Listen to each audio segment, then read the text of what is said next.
एक बार की बात है। एक छोटे से गांव में रामू नाम का एक सीधा साधा युवक रहता था। वह मेहनती और ईमानदार था और गांव के सभी लोग उसे बहुत पसंद करते थे। रामू का काम था जंगल से लकड़ियां लाकर उन्हें बेचकर अपना गुजारा करना। गांव के पास ही एक घना और रहस्यमय जंगल था। उस जंगल के बारे में कई डरावनी कहानियां प्रचलित थीं। लोगों का कहना था कि उस जंगल में चुड़ैल का वास है, जो वहां जाने वाले किसी भी व्यक्ति को अपना शिकार बना लेती है। लेकिन रामू ने कभी इन कहानियों पर विश्वास नहीं किया। एक दिन रामू ने सोचा कि वह और गहराई में जाकर लकड़ियां काटेगा, जिससे उसे ज्यादा लकड़ियां मिलेंगी और ज्यादा पैसे कमाने का मौका मिलेगा। उसने अपने औजार उठाए और जंगल की ओर चल पड़ा। जंगल में घुसते ही उसे एक अजीब सी शांति महसूस हुई। पक्षियों की चहचहाहट भी बंद हो चुकी थी और चारों तरफ केवल सन्नाटा था। रामू ने अपनी कुल्हाड़ी उठाई और लकड़ियां काटने लगा। लकड़ियां काटते काटते दोपहर हो गई थी। तभी अचानक उसे लगा कि कोई उसे देख रहा है। उसने इधर-उधर देखा, पर कोई नहीं था। उसने सोचा कि यह उसकी कल्पना हो सकती है और फिर से काम में जुट गया। अचानक उसके सामने एक रहस्यमयी छाया आई। उसने देखा कि एक स्त्री की आकृति है, जो बहुत ही सुंदर थी। उसकी आंखें चमक रही थीं और उसके बाल बिखरे हुए थे। रामू डर गया, परंतु उसने हिम्मत नहीं हारी। रामू ने उस स्त्री से पूछा, तुम कौन हो? उस स्त्री ने हंसते हुए कहा, मैं इस जंगल की रानी हूँ। लोग मुझे चुड़ैल कहते हैं, पर मैं तुम्हें कोई नुकसान नहीं पहुंचाऊंगी। रामू ने सोचा कि शायद यह स्त्री सच कह रही है, लेकिन फिर भी उसने सतर्कता नहीं छोड़ी। चुड़ैल ने रामू को कहा, अगर तुम मेरी एक शर्त मानोगे, तो मैं तुम्हें बहुत सारा धन दूंगी। रामू ने पूछा, कौन सी शर्त? चुड़ैल ने कहा, तुम्हें इस जंगल के अंदर सबसे गहरे हिस्से में जाकर एक विशेष फूल लाना होगा। वह फूल केवल आधी रात को खिलता है। अगर तुम वह फूल लाकर मुझे दोगे, तो मैं तुम्हें अमीर बना दूंगी। रामू ने सोचा कि यह कितना मुश्किल हो सकता है। उसने चुड़ैल की शर्त मान ली और फूल की खोज में निकल पड़ा। रामू ने जंगल के गहरे हिस्से की ओर चलना शुरू किया। रास्ता बहुत ही कठिन और डरावना था। उसने कई जानवरों की आवाजें सुनी, परंतु वह डरा नहीं। जैसे जैसे रात होने लगी, जंगल और भी डरावना होता गया। आधी रात के करीब वह उस स्थान पर पहुंचा जहां चुड़ैल ने कहा था कि फूल मिलेगा। उसने देखा कि वहां एक छोटी सी झील थी और झील के किनारे एक चमकता हुआ फूल खिला था। रामू ने बिना समय गंवाए वह फूल तोड़ लिया और जल्दी से वापसी की ओर चल पड़ा। उसे पता था कि चुड़ैल उसके इंतजार में होगी। रास्ते में उसने महसूस किया कि उसके पीछे कोई चल रहा है। उसने मुड़कर देखा, पर कोई नहीं था। अचानक उसे चुड़ैल फिर से दिखाई दी। चुड़ैल ने हंसते हुए कहा, तुमने मेरा काम कर दिया। अब मैं तुम्हें इसका इनाम दूंगी। रामू ने उसे फूल दिया और पूछा, अब मेरा इनाम क्या है?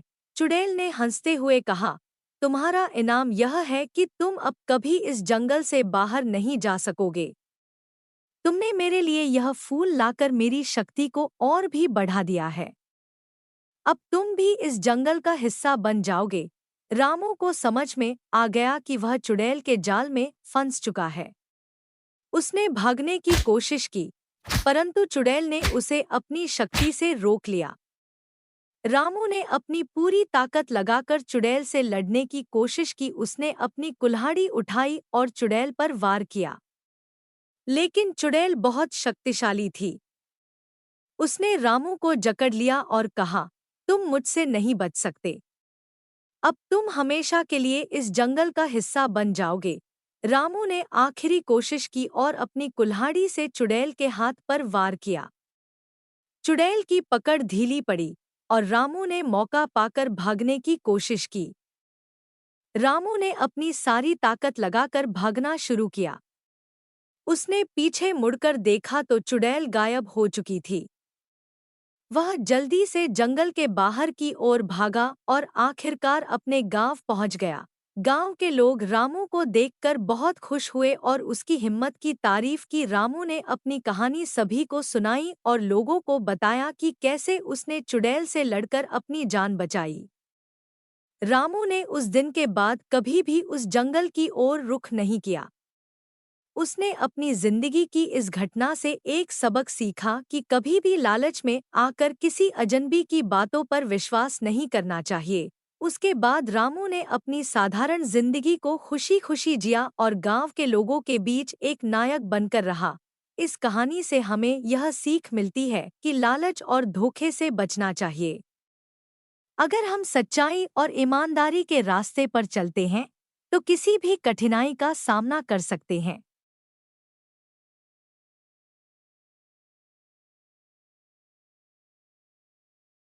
सूरज धीरे धीरे ढल रहा था और शहर के बीचों बीच बसा पुलिस स्टेशन की इमारत हल्के नीले रंग में नहाई हुई थी।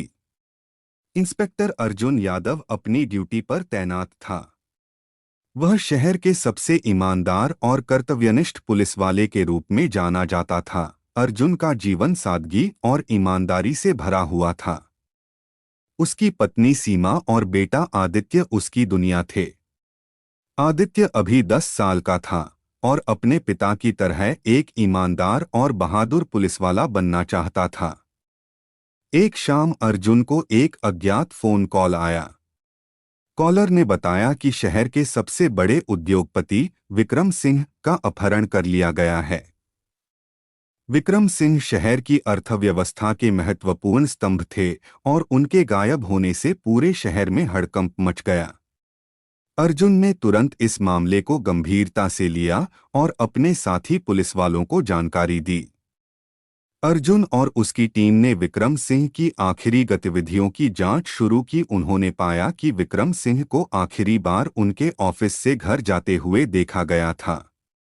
ऑफिस के बाहर लगे सीसीटीवी कैमरों से पता चला कि एक काली गाड़ी ने उनका पीछा किया था।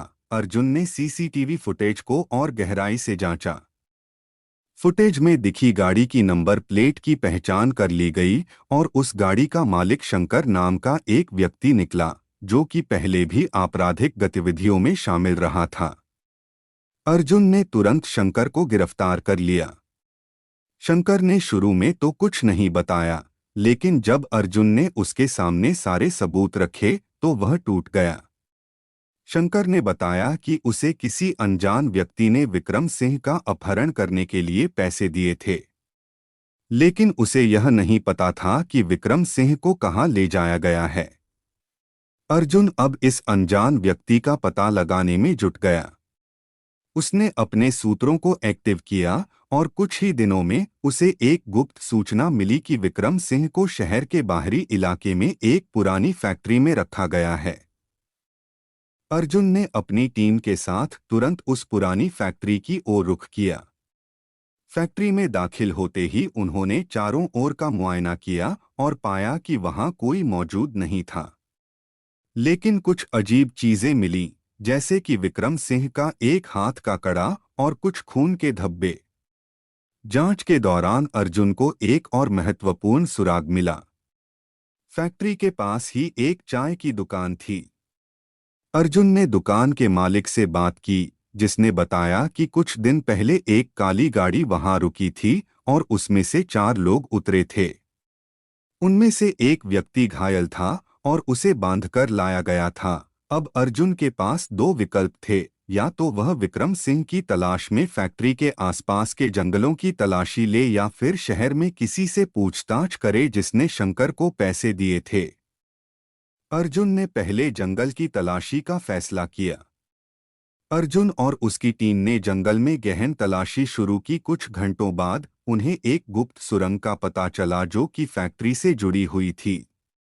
उन्होंने तुरंत सुरंग में प्रवेश किया और देखा कि विक्रम सिंह वहां बेहोश पड़े थे। अर्जुन ने विक्रम सिंह को सुरक्षित बाहर निकाला और अस्पताल में भर्ती कराया।